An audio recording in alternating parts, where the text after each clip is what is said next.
strange noises in my attic turned out horrifying. I thought moving into my own place would be exciting, until the scratching started. Let me start at the beginning. My name's Lila Harper. I'm 23, and I've just moved into what I thought would be my dream apartment. A tiny, charming house in a sleepy New England town.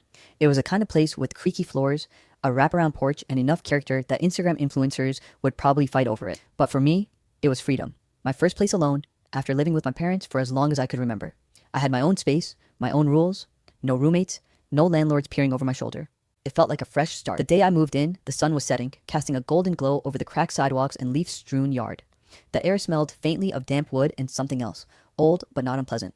The previous owner had left most of the furniture, which was a blessing and a curse. The living room had a floral couch that probably belonged in the 70s, a rickety bookshelf, and a piano that hadn't been tuned since before I was born. I didn't care. It was mine. I spent hours unpacking boxes and arranging my things. My laptop went on the desk by the window, my favorite coffee mug in the kitchen, and my bookshelf carefully organized with all the books I'd been hoarding for years. Everything felt perfect, like the kind of perfect you see in movies before something terrible happens. By the time night fell, I was exhausted but satisfied. I made myself some instant noodles and poured a glass of wine, sitting on the porch to watch the stars. Small towns at night have a different kind of quiet, soft, almost comforting. I told myself that any sounds I heard inside the house would just be the usual settling noises of an old home. I went to bed around 11. The first thing I noticed was the attic. I knew there was one. The pull-down ladder was tucked into the ceiling in the hallway, but I hadn't thought much of it.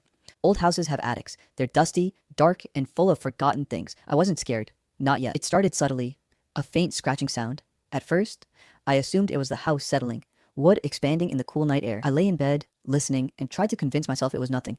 But then it came again. A soft, deliberate scratching, like nails dragged slowly across old floorboards. I sat up. Okay, I muttered to myself, trying to sound braver than I felt. Old house. Probably mice, or a raccoon, or nothing. I rolled over and pulled the covers tighter around me. The sound stopped. I laughed nervously, shaking my head. Mice. Yeah, totally normal.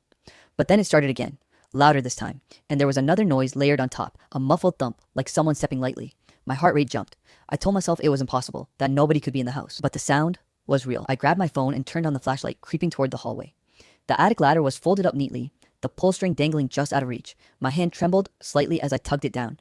The ladder creaked under my weight, a loud protest that echoed through the hallway. I froze, half expecting to see someone or something at the top. Nothing, just a dark attic above. I stayed there a few minutes listening. Nothing. My rational mind tried to assert itself. It's an old house.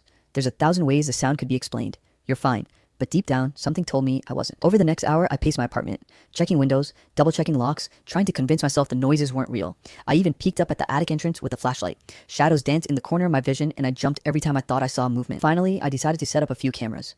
Not because I thought someone was breaking. Full story link below.